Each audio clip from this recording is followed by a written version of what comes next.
Glory to Jesus Christ. Actually, gusto ko sana testimony to ng Wednesday, kaya lang medyo masadami na nagte-testimony po kasi sa dami talaga ng blessings na binibigay ni Lord. So medyo kami, so sabi namin, Friday na lang.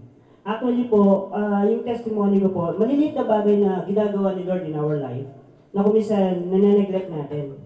So yung pong buhay lang natin, I would like to say thank you Lord for giving us this life. At this time, para po makilala ka niya gusto. At the same time po, kung papasinin niyo po, every time na nagpupunta ako dati sa mga gawain natin, dala-dala ko yung packbag ko. Kasi po dati, pag umuwi ako sa amin, halos hindi ako makalabas. Kasi I'm sure, marami po ako madidinig. But this past few weeks, medyo okay na po. At the same time po, pag lumalabas ako, nung last Monday, medyo wala kaming activity. Tinanong pa ako ng nanay ko, lalabas ka pa ba? So basically, nagiging open na po sila nagiging routine ko na lumalabas po ako at umuwi ako sa gabi. And I praise God kasi unti-unti po, nabubuksan na sila dito sa aking pong ginagawa. At the same time po, tuwing umaga, minsan nagdadasal po ako, nakikita nila. So basically po, hopefully, I'm praising God na by this way, mainganyo ko rin po sila na mapapunta po dito at tanggapin si Jesus as their Lord. Thank you. Just very quick, I would just like to praise and worship the Lord and thank the Lord for giving us the life of Brother Peter. I've been inviting him for quite a while, and I would like to praise and worship God that finally he's here. And because he's been looking for a church, he's actually a Christian and he's been looking for a church. And he told me that he has this desire, but it's just that he doesn't have any Friday day off because we're working in a restaurant. So, but finally, he told me I got a Friday off, so I will be there in your church. So I praise and worship the Lord for this. Thank you. Amen.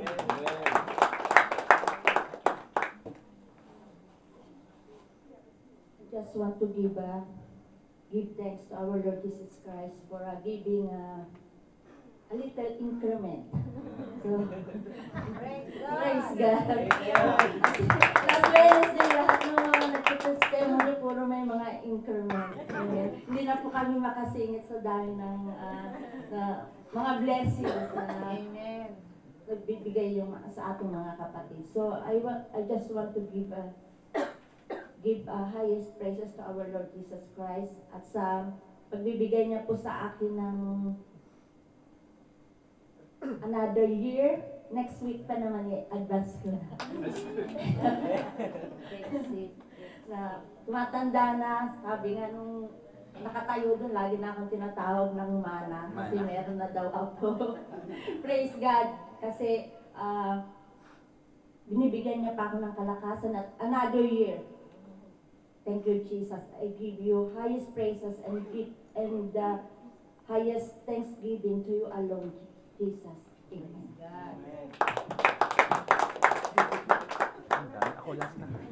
Amen. Pahabol ako. Magpapasalamat din po ako kay Lord sa new guitar na binigay niya sa akin kahapon. So, binigyan ako ng Lord ng desire para mag-aral sa music. Dati wala talaga akong interest. Sabi ko sa Asherat na ako, mas madali ang Asherat, doon lang sa likod, magkamay-kamay, mag-ayos-ayos. Hindi ko talaga hilig mag-gitara. Pero nakikita ko kasi talaga kailangan ng Lord ang workers. So, the Lord gave me desire to study music. So, sana yung desire ko na yun ay ipagkaloob ng Panginoon in perfect time. Papasalamat din ako sa mga kapatid ko ngayon sa Alcos na dumalo. Pagpalain kayo ng Panginoon. So, nagpapasalamat din ako sa pag-announce ni Pastor Teo na pastoral. Kasi dapat pang gabi na ako ngayong buwan. So, sabi nung manager ko, sabi niya, hindi, magstay ka sa pang-araw. Pero yung schedule namin, pang-gabi na ako. Pero tinanong namin kasi ang kapartner ko ayaw niyang magpang-araw kasi babalik na sa shift niya. So, sabi ko, sir, ano ba talaga ang schedule ko pang-araw or pang-gabi, which is wala pa naman kaming pastoral. Hindi ko na ini-insist. So, siguro ang purpose ni Lord talaga is ganito, na sabi ng boss ko, hindi, you will stay at day because we need you at day. So, sabi ko na lang, Lord has a purpose for everything. Ito na nga yun, si Pastor Teo kasi matutuloy pala yung pastoral. Salamat po sa Panginoon. God has a purpose for everything. Thank you, Lord. Amen.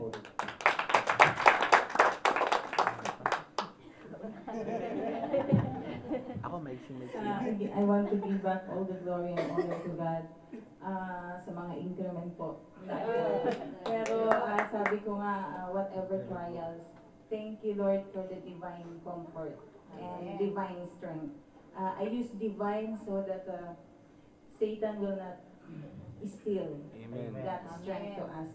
So, thank you Lord for the divine knowledge. Alam niyo po, minsan tinatanong ko sa sarili ko if it's normal. Pero sabi nga ni Lord, normal sa Kristiyano. I lost my mother three months ago.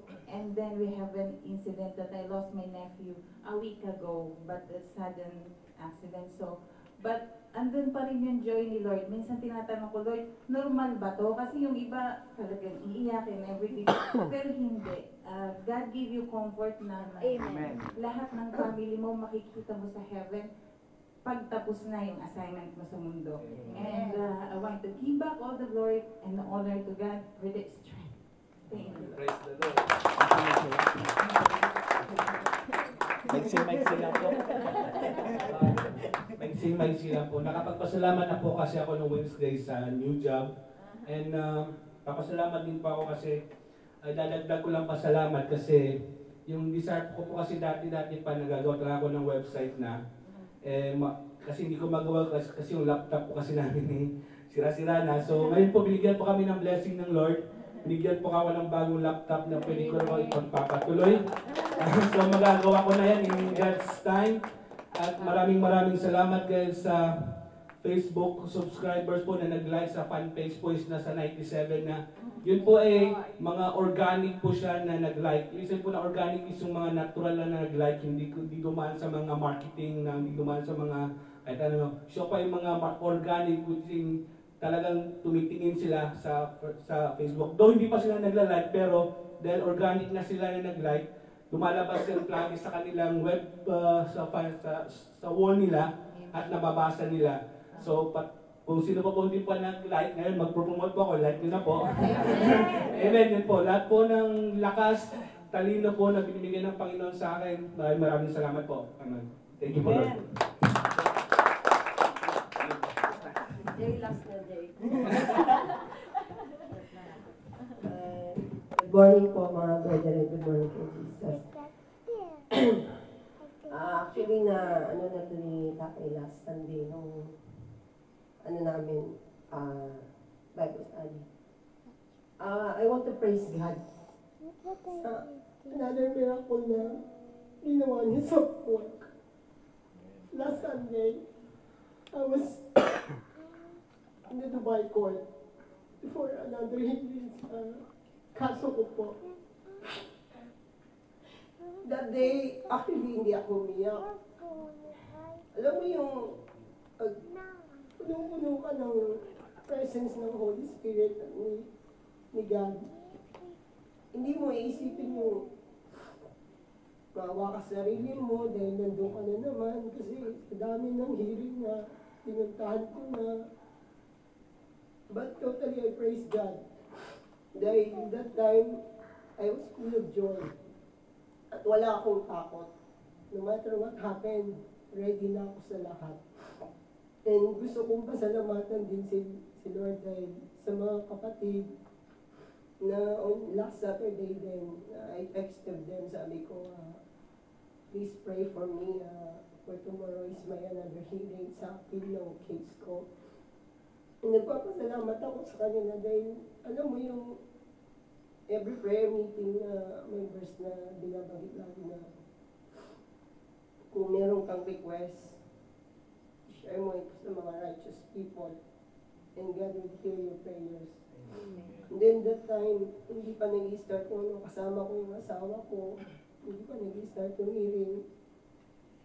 Ang ginawa ko is, I keep on praying God. And then, naghanap ako ng mababasa kong book sa Bible. And yung conviction na basahin mo yung Proverbs. From that chapter 1, Proverbs. Buong chapter ng chapter 1 binasa ko, but the last verse na nag-touch talaga sa heart ko at nagbigay sa akin ng more confidence na binigay ni Lord is Proverbs 1:33. And sabi po niya, but the one who listens to me will live in security and will be at ease from the dreaded harm. Naramdaman ko po yun that time. Sabi ko, Lord, I know this verse is for me. And nung nag-face na po ako sa court, talagang wala akong takot. At nagawa ko po mag-evangelize sa ibang lahi. And then, after the hearing, I went to the detention sa mga babae. And then, may namet akong isang Pilipinan. At hindi ko na-expect, habang nagsasalita ako sa kanya sa salita ng Diyos, umiiyak na pala siya. Sabi ko, bakit ka umiiyak? Sabi niya, hindi kasi naano lang ako, na-amaze lang ako sa iyo dahil napakatapang mo na harapin lahat ng mga pinagdadaanan mo ngayon. Sabi ko sa kanya, alam mo, hindi ako nagpapakatapang dahil sa sarili ko. Became more stronger dahil sa Panginoon dahil napuno ako ng salita ng Diyos. Day by day na uma-attend ako ng Bible study, lalo ako may natututunan sa Kanya. And glory God changes me. Before, I was totally a hot-tempered person pagdating sa trabaho ko. Pero ngayon, sabi ko kay Ate Irma, alam mo Ate Irma, yung binago sa akin ni Lord is, kung may kasalanan ako, talagang nakikipag-away ako. Kahit na mali na, tinitwist ko siya, ginagawa kong tama. Pero this time, kapag may kasalanan ako, alam kong mali, tumatahimik ako and ask forgiveness for God. Yun lang po, nagpapasalamat ako. And for me, sa buhay ko, it's a big miracle to stay in this family. Because isa ito sa mga desire ko na hiniling ko kay Lord na I wanted to stay in Yes to God family. I want to be with them. I want to be molded and grow in this church. Praise God.